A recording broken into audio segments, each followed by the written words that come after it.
Bien, hablaremos entonces de lo que sucedía en Europa durante la Edad Media y aún durante el Renacimiento con la prostitución. Parece que siempre molestó a los buenos burgueses la presencia de prostitutas cerca de sus residencias. En el medioevo, hablando de Francia, la política pública consistía casi exclusivamente en expulsar a las prostitutas de las llamadas calles buenas de la ciudad y en limitar sus derechos civiles. Cualquier prostituta que actuase en una calle buena corría el peligro de ser echada por las autoridades municipales o incluso por vecinos enfurecidos, imagínese usted. Fue de ese modo como nacieron inevitablemente los barrios dedicados a la prostitución, fuera y junto a las murallas de la ciudad. Claro. En Toulouse, allá por el año 1202, para fomentar el éxodo de las muchachas, se les prohibió tocar los productos en el mercado, comer en público, llevar niños junto a ellas y presenciar justas o torneos. Como sucedía en la mayoría de los lugares, no podían llevar los mismos vestidos que las mujeres honradas. En cuanto a prohibiciones en el vestir, recuérdese que hubo un momento en la Roma imperial en el cual las meretrices tenían prohibido usar calzado. Con el tiempo, las chicas de los lupanares comenzaron a usar, adivine qué, unas plantillas, unas suelas que adherían a sus pies, con el siguiente propósito. Esas suelas tenían moldeadas unas letras que iban imprimiendo en los caminos de tierra el mensaje "sígueme". Me habrán dado de esas. Sí. Entonces los muchachos seguían las huellas hasta el lupanar, sin permanecer durante el trayecto junto a quien podía deshonrarlos.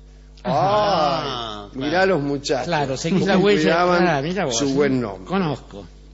En Roma, aunque esto ya en el siglo XVI, sucedió algo curioso, también para erradicar de la ciudad a las prostitutas, ¿no? En 1565, a raíz de las sesiones finales del Concilio de Trento, el severo Papa Pío IV decretó la expulsión de todas las muchachas de costumbres alegres.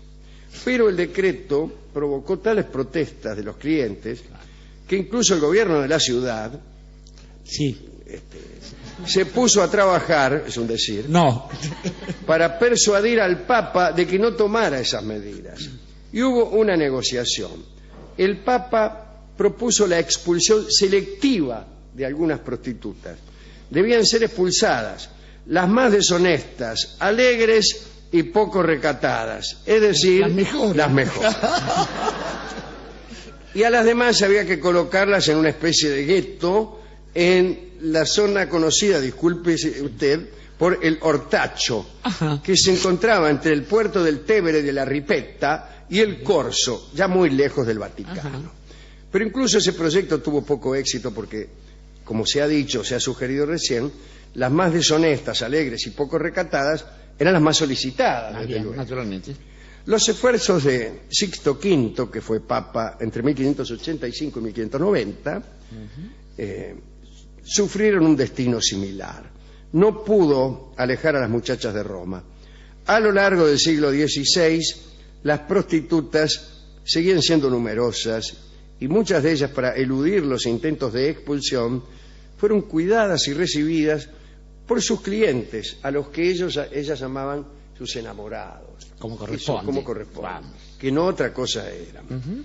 Una característica común entre las prostitutas romanas era adoptar nombres de otras ciudades o regiones, costumbre que después tomaron los oyentes de los programas de radio. Claro.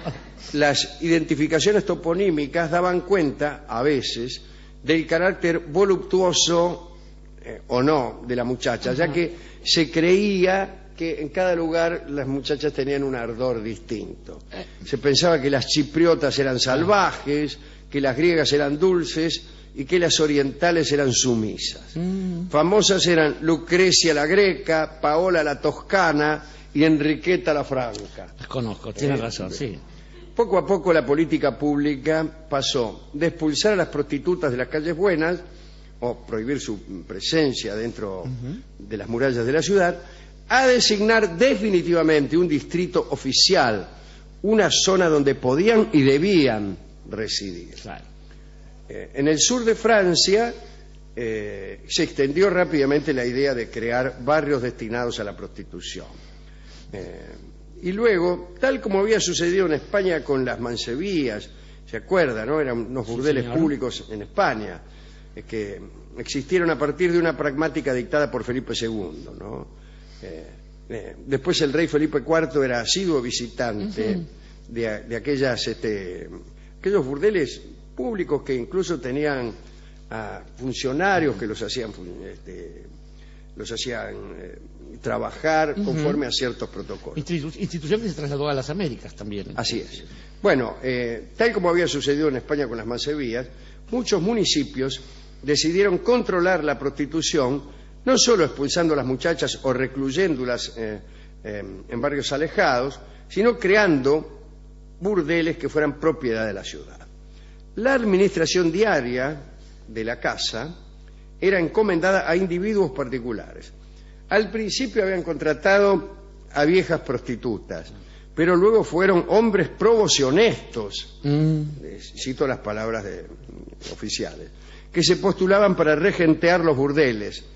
Había una especie de licitación y eran elegidos por el Consejo del Pueblo o por la alcaldía. El elegido pagaba una cantidad anual a la autoridad municipal y tenía derecho a todos los beneficios que reportaba la casa. Era el cara lisa, el fiolo, el fisioca, claro, el cafillo, rufa, el macro, el 840. Bien. Sin embargo, la ciudad se reservaba un último control sobre la buena marcha del burdel. Este sistema alcanzó su apogeo en el siglo XV y XVI. El burdel público de Toulouse y sus pupilas, me refiero a las chicas. Sí, claro. No, ayer usamos la palabra pupila. Sí, en el sentido ocular. En el sentido ocular. Y aquí también. Claro. Lo dicho. Fueron, los burdeles públicos de Toulouse fueron puestos bajo la protección del rey Carlos VII en 1432. Carlos VII es el rey de Juana de Arco. Sí, señor. El rey a quien reconoció Juana de Arco, a pesar de haberse disfrazado él de perejil. Ha puesto un ganso en su lugar, muy bien. Bien, hizo una visita de inspección, era entonces muy joven, ¿no? Dicen las crónicas, Carlos sonrió, besó, acarició, palpó y emocionado quiso bendecir el lugar, mas se le indicó que no era un procedimiento adecuado. Estaba muy entusiasmado el rey. ¿Y qué tipo? El cuidado de los burdeles municipales como único foco de lujuria. Aquí la lujuria es el burdel municipal. Es el distrito, la Fuera de comuna ahí, 15. Hizo que se castigara severamente la competencia ilegal. Claro, como los quinieleros. Porque ¿qué es la competencia? Claro, el Claro, noviazgo, digamos. Entonces se encarcelaba a los proxenetas que vendían la virginidad de las doncellas, a los que levantaban prostíbulos ocultos y hasta a los que quisieron llevarse a alguna de las muchachas de los burdeles municipales a su casa. Qué injusticia. Dice. Los textos que los gobernantes de cada ciudad o pueblo enviaban al rey para autorizar la apertura de prostíbulos oficiales están plagados de eufemismos y tienen su gracia. Tengo aquí la solicitud de los concejales de Castelnaudari y que decía así. Viejo el documento, ¿sí? A su gloriosa majestad Carlos VII de los Valois, el hijo de Catalina de Medici, Sí, señor. rey cuando la noche de San Bartolomé. Bartolomé, que no heredó nada de su mami. A su gloriosa majestad Carlos VII se os saluda y se os pide. Envíenos real permiso para abrir en vuestros territorios una casa de visitas de hombres y de anfitrionas mujeres para el comercio amoroso y la saciedad sana. Explíquese. Qué horrible que es la saciedad sana. Sí. Qué grosería. Digamos, para terminar, que en esas casas estaba prohibido jugar y blasfemar. Bien hecho, claro. Estaban prohibidas las orgías y, según el cronista, la sexualidad libre y despreocupada también estaba prohibida. Qué bárbaro. Cosa curiosa, se ejercía allí, dice el historiador, un sexo aplacado y monacal. Eso no es sexo. ¿Cómo le gusta a usted? Aplacado. A mí, por favor, aplacado y monacal. Salen dos. El lugar estaba regido por normas muy similares a las que se ponían en práctica en los hospitales dirigidos por órdenes religiosas, ¿no? El cuidado de la higiene era total. Las personas con enfermedades contagiosas, a las que se revisaba antes de entrar, tenían prohibida la entrada al burdel. No se permitía beber allí, se obligaba a los asistentes a dejar sus armas en la entrada. Sí. Bien. Debía además orarse antes de iniciar la unión carnal. Sí. Bien.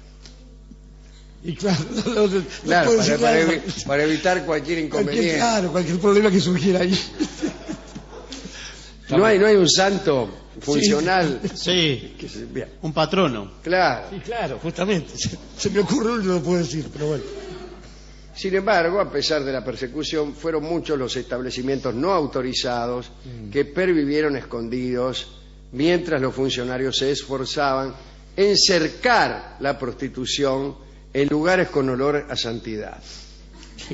Todo dicho, realmente. ¿Qué olor a santidad? Sí, acá se conoce que anduvo un santo, dice. Ahora, estaba pensando, Alejandro, es notable las cosas que uno descubre. Quizás sería interesante, como decía un viejo viajero, un viajero del siglo XIX, que para conocer una comunidad hay que ir al cementerio y al prostíbulo, y ahí uno se entera de qué tipo de gente vive en ese lugar. Así le fue. Esta cosa de las calles buenas, donde están las chicas malas, cerca de las murallas, ¿por qué eso? No se ha limitado a la prostitución.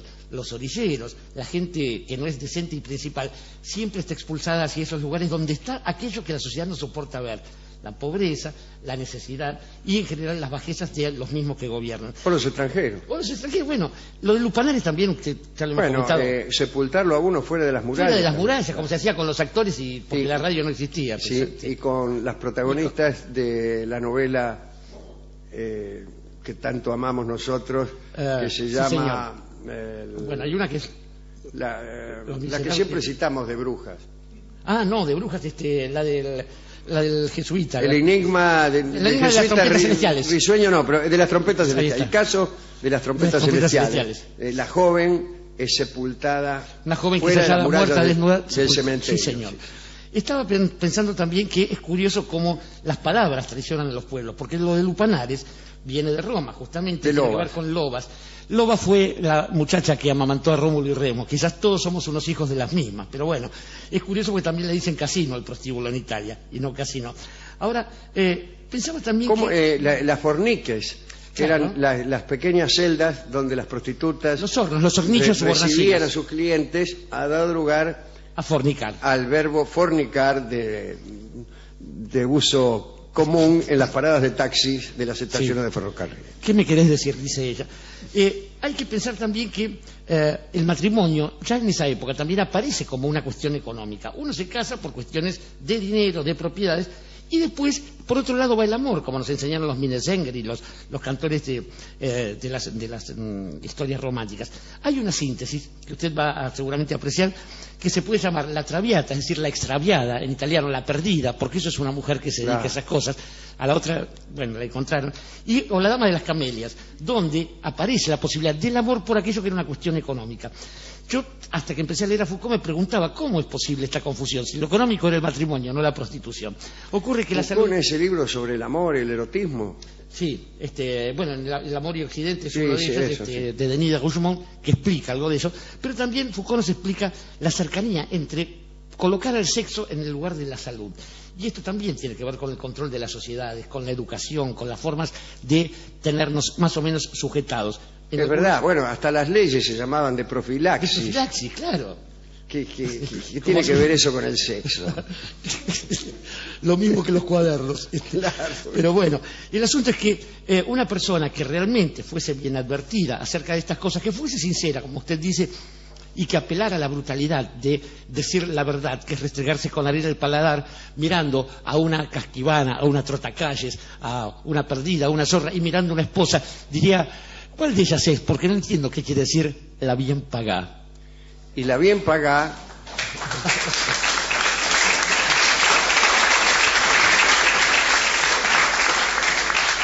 es la canción que va a ilustrar esta colección de pequeñas historias, ¿no? La va a cantar don Miguel de Molina.